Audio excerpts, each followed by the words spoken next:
Slab ও new market সড়ক অবরোধ করে বিক্ষোভ করছেন 7 কলেজের শিক্ষার্থীরা। বিস্তারিত জানবো সহকর্মী শম্পা বিশ্বাসের কাছ থেকে। শম্পা, জানাবেন 7 কলেজের শিক্ষার্থীরা কি বলছেন, আর স্বতন্ত্র বিশ্ববিদ্যালয় ছাড়াও আর কি দাবি রয়েছে তাদের? পাশাপাশি এই অবরোধের কারণে আশেপাশে সড়কের যান চলাচলের কি পরিস্থিতি?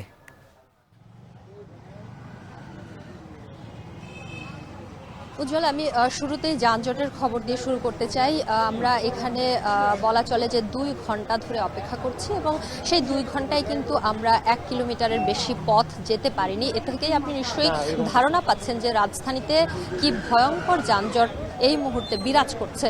আমি যদি আপনাকে একটু ঘটনার শুরুটা বলি, আমরা জানতে পেরেছি যে সন্ধ্যা 6টার দিকে ঢাকা বিশ্ববিদ্যালয়ের অধিভুক্ত 7 কলেজের শিক্ষার্থীরা সায়েন্স ল্যাব অবরোধ করে বিক্ষোভ শুরু করে এবং এরপরে আরও শিক্ষার্থীরা সেখানে জড়ো হয়, যার কারণে আশপাশের যেসব এলাকা আছে সেখানে তীব্র যানজট শুরু হয়। এবং এই যানজটের একটি ছোট্ট নমুনার কথা আপনাকে যদি আমি বলি, আমাদের এখন টেলিভিশনের যেসব সহকর্মীরা 8টার সময় অফিস থেকে বের হন, যারা আমাদের অফিসের গাড়িতে করে বাসায় ফেরেন, তাদের অনেকের সঙ্গে কিন্তু আমার এই মোড়ে দেখা হয়েছে এবং তারা প্রত্যেকেই অফিসের গাড়ি ছেড়ে দিয়ে হেঁটে এই পথটা তারা পার হয়েছেন এবং চলে গিয়েছেন, কারণ তারা মোটামুটি 1 ঘন্টারও বেশি সময় অপেক্ষা করার পর তারা সিদ্ধান্ত নিয়েছেন যে গাড়ি ছেড়ে দিয়ে তারা হেঁটে যাবেন। এবং এরকম করে আমরা অনেকজনকেই দেখেছি যারা এই পুরোটা পথ হেঁটে যানবাহন ছেড়ে দিয়ে চলে গিয়েছেন।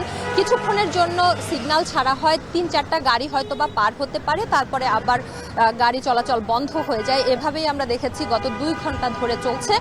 সেই সঙ্গে যদি আপনাকে বলি যে যেসব শিক্ষার্থীরা সায়েন্স ল্যাবে অবরোধ করেছে, তারা জানিয়েছে যে তাদের এই যে অবরোধের পেছনে 5টা দাবি তারা তুলেছেন, সেই দাবি না মানা পর্যন্ত তারা অবরোধ চালিয়ে যাবেন, এই পর্যন্ত তাদের কাছ থেকে আমরা জানতে পেরেছি। এবং তাদের এই আন্দোলন বা অবস্থানের কারণে যে যানজট সৃষ্টি হয়েছে, আমরা দেখেছি বহু অ্যাম্বুলেন্স কিন্তু আটকা পড়ে আছে, সেই সঙ্গে অনেক অ্যাম্বুলেন্স উল্টো পথ দিয়ে গিয়েছে, কারণ সেই অ্যাম্বুলেন্সগুলোতে রোগী আছে এবং মানুষের যে ভোগান্তি সেটি আমরা এতক্ষণ ধরে দেখেছি। এই ছিল আমার কাছে রাজধানীর কাঁটাবন এলাকা থেকে ঢাকা বিশ্ববিদ্যালয়ের অধিভুক্ত 7 কলেজের শিক্ষার্থীরা সায়েন্স ল্যাব অবরোধ করে যে বিক্ষোভ করছে, তার ফলে তীব্র যানজট সৃষ্টি হচ্ছে সেই খবরাখবর।